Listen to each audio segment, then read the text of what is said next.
Hey, it's Soul with another video. Today I'm going to give a more fleshed out breakdown of the upcoming Essence system coming in the Rise of Azshara patch. It's a lot of information to cover, but I organized it into a few easy to understand bits so that by the end, you'll understand what essences are important to you and how easy or hard it is to obtain them. I'll also be looping animations of the different essence abilities, and I'll be labeling them in this corner here. Keep in mind that everything that you see and hear today is from the PTR, and any of it could change before launch. As always, be sure to subscribe to the channel for more of this and all things Warcraft. Also, like the video if it doesn't suck, and consider becoming a valued patron so I can continue to eat. There are 21 essences in total to obtain, and these essences have 4 ranks.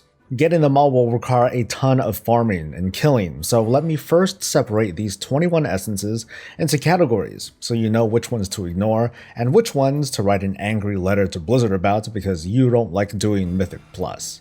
Here are the universal essences, that is, these essences are available for your character no matter what spec you are. Azeroth's Dying Gift, Engine of Ceaseless Progress, Memory of Lucid Dreams, the Crucible of Flame, Vision of Perfection, and World Vein Boon.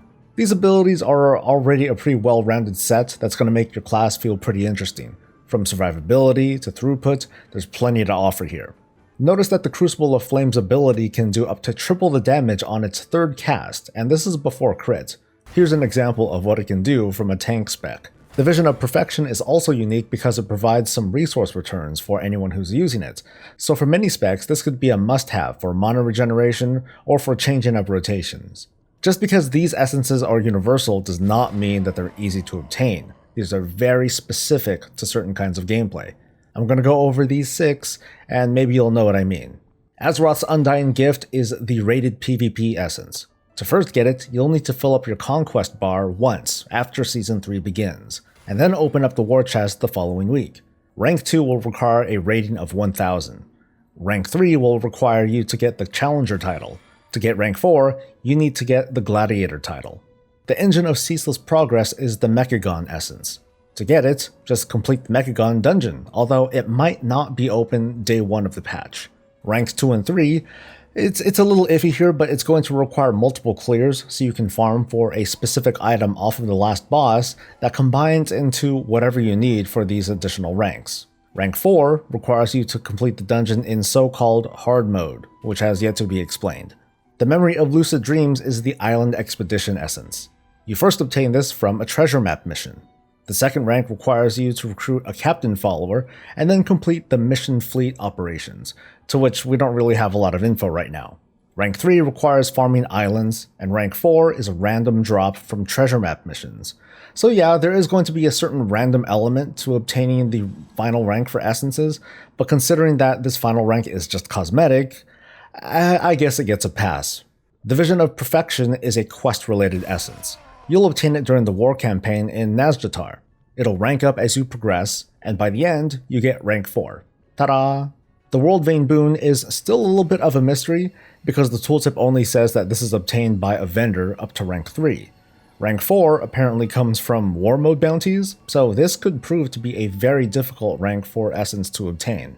Finally, the Crucible of Flame is related to the level of your Heart of Azeroth. This is the first essence that you obtain if the PTR has anything to say about it, and when you hit certain milestones, namely neck levels 54, 58, and 70, you receive a quest, and upon completing it, your essence ranks up to 4. Alright, now let's get to the essences that are specific to your role, meaning that non-hybrid specs can't obtain these essences. That also means that a character in their tank spec can't use a essence from the DPS spec and so on and so forth. Here are the tank essences: Touch of the Everlasting, Sphere of Suppression, Nullification Dynamo, Anima of Life and Death, and Aegis of the Deep. The DPS essences are as follows: the Unbound Force, Purification Protocol, Guardian of Azeroth, Essence of the Focusing Iris, and Blood of the Enemy. For the healing spec, we have Vitality Conduit, the Well of Existence, the Ever-Rising Tide, Lifebinder's Invocation, and Artifice of Time. Each of these groups of essences and their higher ranks requires certain criteria, and they happen to be shared, so I'll list them all here. 1 is raid progression during Season 3. Defeating Azshara will earn you these 3 essences, and probably Raid Finder will count too. Rank 2 requires a heroic kill.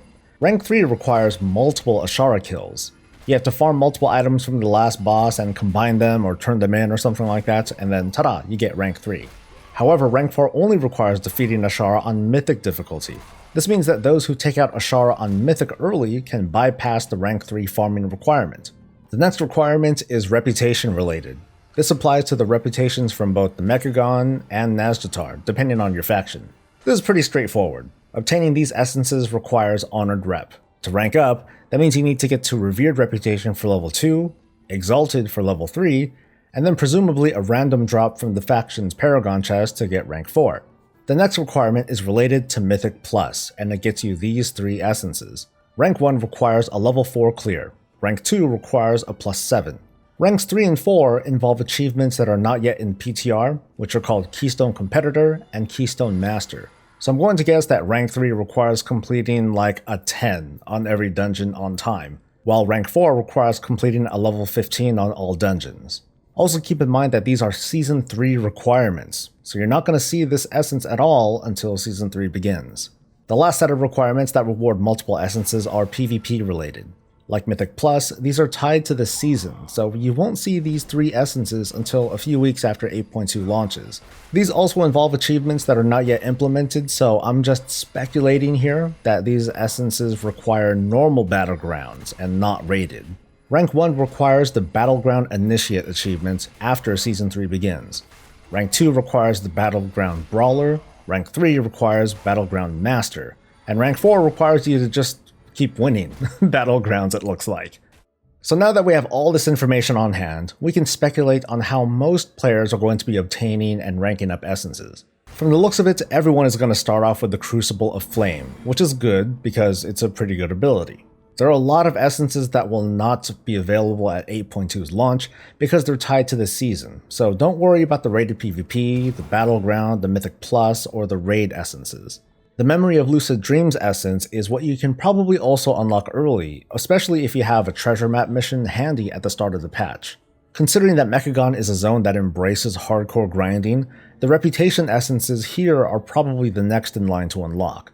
If Mechagon is available early, that could easily be one of the first rank 4 essences that are unlocked, but we need to see what hard mode Mechagon entails. By contrast, there's no telling how long it's going to take for the war campaign to pan out this time, so consider the Vision of Perfection, the Crucible of Flame, and the Nazjatar rep essences to be one of the more heavily time-gated essences, although they will be easy to unlock. So in the first few weeks, these are the essences you're likely to have in your possession, and of course it's going to be up to you to farm your way into the higher ranks early. The start of Season 3 is going to bring in a flood of changes because new essences will be in play, and then things should get pretty interesting. So here's where I guess I'm supposed to have an opinion on things.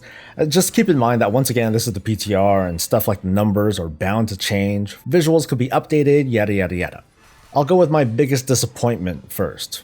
I'm not too keen that the powers are separated only by role and not by class or spec.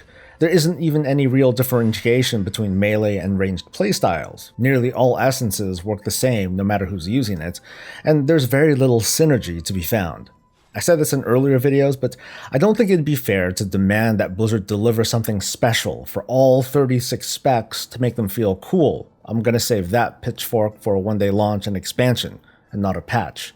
I've already written it off in my head that this is just a short-term solution for BFA, but not the class design revamp that some were hoping Blizzard could pull off in just a few months.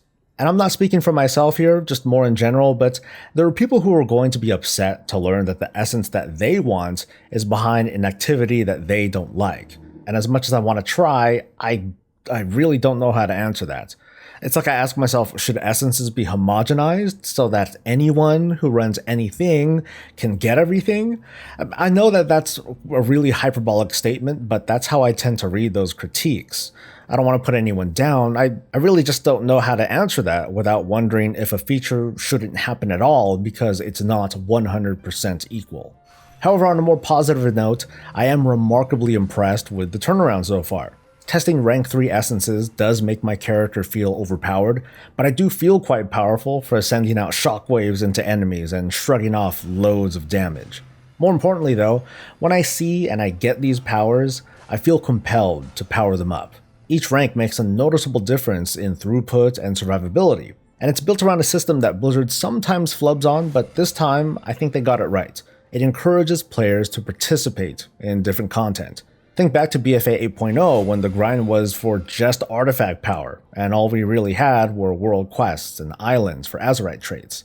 8.2 will still have Azerite traits without the worries, but now we have a system that rewards powerful things based on the activities that we do, and rewards us when we do those things better. This may not be a celebration of class identity, but in a way, playstyle identity, if that makes any sense. So that's all I've got. I hope this video comes off better than the really hasty one that I did yesterday, and that the information is much more clear this time. So let me know what you think in a comment below, and I'll see you next time. Until then, stay safe, stay happy, and stay breezy.